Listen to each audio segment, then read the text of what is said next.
नमस्ते जी। तो इस वीडियो में हम बात करेंगे योगी आदित्यनाथ जी के बारे में, उनका जन्म कब हुआ और जो इनकी पॉलिटिकल जर्नी होगी कुछ उसके बारे में बातें करेंगे। तो देखो, अभी जो हम नाम जानते हैं योगी आदित्यनाथ, उनका ये असली नाम नहीं है, बल्कि उनका असली नाम ये है अजय मोहन सिंह बिष्ट। ठीक है, तो इनका जन्म होता है 5 जून 1972 के अंदर पुंचूर नाम की जगह होती है जो कि गढ़वाल डिस्ट्रिक्ट के अंदर आती है। उत्तराखंड में इनका जन्म होता है। अगर हम उत्तराखंड को देखें तो उस टाइम पर देखो उत्तराखंड अलग नहीं हुआ था, वो यूपी का ही पार्ट था। इन्होंने अपनी ग्रेजुएशन को करा था मैथमेटिक्स के अंदर। इनके कई सारे भाई बहन थे। इनके पिता फॉरेस्ट रेंजर थे।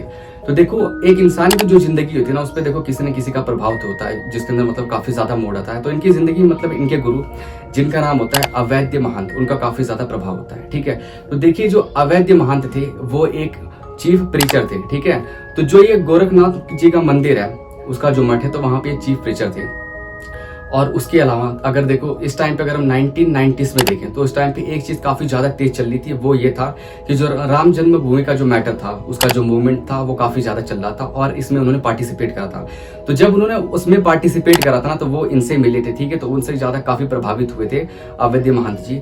तो योगी आदित्यनाथ जी को छोटा महंत भी बोलते थे। ठीक है, अब जो अवैध महंत थे ना, तो उनके एक और जो गुरु जी थे, वो एक तरह से जो 1949 के अंदर जब इस मूवमेंट की शुरुआत हुई थी राम जन्मभूमि के अंदर, राम जन्मभूमि का जो मूवमेंट स्टार्ट हुआ था, उसके अंदर काफी ज्यादा इनका हाथ था। दूसरी चीज मतलब ये थी कि इन्होंने ना जो एक मतलब की मूर्ति होती है जो बाबरी मस्जिद के अंदर पाई गई थी, उसे जो प्लेस करा था, उसके अंदर भी इनका काफी हाथ था। और ये भी ना मतलब जो मठ था, गोरखनाथ का जो मठ है, तो वहां पर भी मतलब कि ये चीफ प्रीचर है, यानी कि वो भी चीफ प्रीचर थे। इनके जो सक्सेसर थे अवैध महंत, वो भी चीफ प्रीचर थे। और जो योगी आदित्यनाथ जी हैं, वो भी मतलब कि इस टाइम पे चीफ प्रीचर ही हैं। तो मतलब ये चीजें काफी मिलती है कि मतलब कि जो वो मंदिर है उसका काफी ज्यादा प्रभाव रहा है।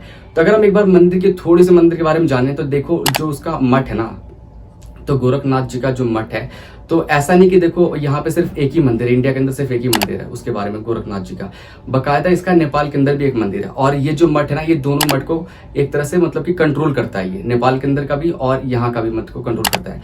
और जो इसका जो नाम होता है ना कि गोरखनाथ, देखो एक संत थे गोरखनाथ के नाम से, तो वो एक नाथ जो होता है ना, नाथ ट्रेडिशन, तो उससे जुड़े हुए थे। तो उनकी जब साधना हुई थी ना, तो वो उसी जगह हुई थी जहां पे इस टाइम पे मंदिर बना, तो उसीलिए वहां पे बनाया गया था। तो अगर हम योगी आदित्यनाथ जी का एक बार पॉलिटिकल कैरियर देखें, तो मतलब काफी ज्यादा बढ़िया रहा था। अगर जब पहली बार लोकसभा के लिए वो अपना मतलब कि कंटेस्ट करते हैं इलेक्शन 1998 के अंदर, तो वो जीतते हैं। फिर उसके बाद 99 हो गया, फिर उसके बाद 2004 हो गया, 9 हो गया, फिर 14 हो गया, मतलब कि लगातार उन्होंने जीता। अब इससे देखो एक चीज तो बहुत ही अच्छी तरह से क्लियर हो जाती है कि मतलब कि वहाँ की जो जनता उन्हें काफी ज्यादा पसंद करती है। दूसरी चीज कि मतलब उनका प्रभाव काफी ज्यादा वहां पे था।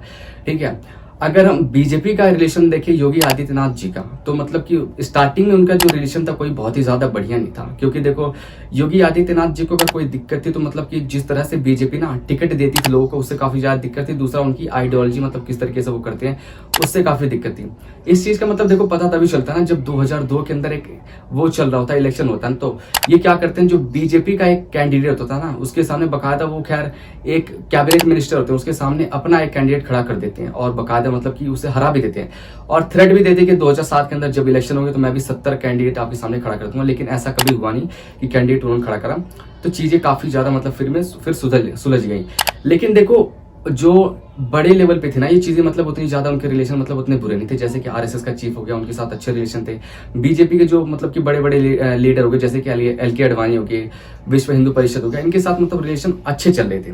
ठीक है, तो ऐसा नहीं था कि हमेशा से मतलब कि चीजें बुरी चल रही थी। अगर हम देखें 2002 के अंदर, तो 2002 के अंदर अपनी एक ऑर्गेनाइजेशन को स्टैब्लिश करते हैं जिसे बोलते हैं हिंदू युवा वाहिनी। अब देखो जो हिंदू युवा वाहिनी ये बकायदा अपने आप को कहती है, हम तो खैर एक सोशल और कल्चरल ऑर्गेनाइजेशन है, लेकिन उसके अलावा भी बहुत सारी चीजों को करती है। जैसे कि काउ का प्रोटेक्शन का काम हो गया, या लव जिहाद हो गया, या उसके अलावा बहुत सारी चीजों को करते हैं। अगर योगी आदित्यनाथ मतलब कि जीत गए, इतने मतलब कि मार्जिन से जीते, तो उसके अंदर देखो ना एक जो हाथ होता है ना, वो इसका भी है कि मतलब इसने काफी ज्यादा इनके लिए कैंपेनिंग करा, उन्हें सपोर्ट करा। ठीक है, तब सपोर्ट करा, तब मतलब इतनी मेटियोरिटी उन्हें मतलब की जीत मिली है। साल 2007 का आता है, तो साल 2007 में क्या होता है ना, एक बार कुछ मतलब दंगे वायलेंस हो रहा था जिसमें एक इंसान की डेथ हो जाती है। तो जब उसे क्या होता है ना, उसमें एक तरह से होती है श्रद्धांजलि देते हैं। तो वहाँ पे बीजेपी के मेंबर थे और ये लोग यहाँ पर आए हुए थे। ठीक है, यहाँ पे आने के बाद क्या हुआ था ना, तो इन्हें पुलिस पकड़ के लेके चली जाती। लेकिन जब पुलिस पकड़ के लेके जाती है उसका कहानी वो कहते कि भाई तुमने मतलब कि वायलेंस को इंसाइट करा जिसकी वजह से इन्हें पकड़ के ले गई थी। लेकिन ये करने के बाद पता है क्या होता है कि फिर वहां पे जो बॉम्बे और गोरखपुर के बीच में जो ट्रेन जाती है ना, वहां पे जो इनकी जो जो इनकी संगठन होते हैं और इनके जो कई सारे सपोर्टर होते हैं उन ट्रेन के अंदर मतलब काफी ज्यादा तोड़फोड़ करते हैं, उसमें आग लगा देते हैं। ठीक है, तो इसके बाद क्या होता है कि जो वहाँ का डीएम होता है, पुलिस ऑफिसर होता है, उसे बदल दिया जाता है। अगर योगी आदित्यनाथ को अगर हम अभी देखें तो इस टाइम पे देखो जो ये जो मंदिर है तो उसका जो मठ है तो उसके एक टाइम पे अभी वो चीफ है, जब उनकी डेथ हुई तो उसके बाद से ये चीफ ने नियुक्त कर दिया गया था। और उसके अलावा अगर हम देखें तो एक तरह से यंगेस्ट यहाँ पे चीफ मिनिस्टर है, सेकंड यंगेस्ट है। उससे पहले खैर जो ये अखिलेश यादव जी थे वो मतलब कि यंगेस्ट है, उसके बाद फिर अभी ये बन चुके हैं। और दूसरी बात ये कि इनका जो टेन्योर है ना अभी तक का, मतलब कि जितने भी आए हैं लोग लगभग उनसे मतलब कि काफी लंबा टेन्योर है, क्योंकि अभी तक मतलब इतना समय तक कोई इतना ज्यादा रहा नहीं है। तो ये भी उनका एक तरह से रिकॉर्ड है। तो इस वीडियो में बस इतना ही, देखने के लिए धन्यवाद।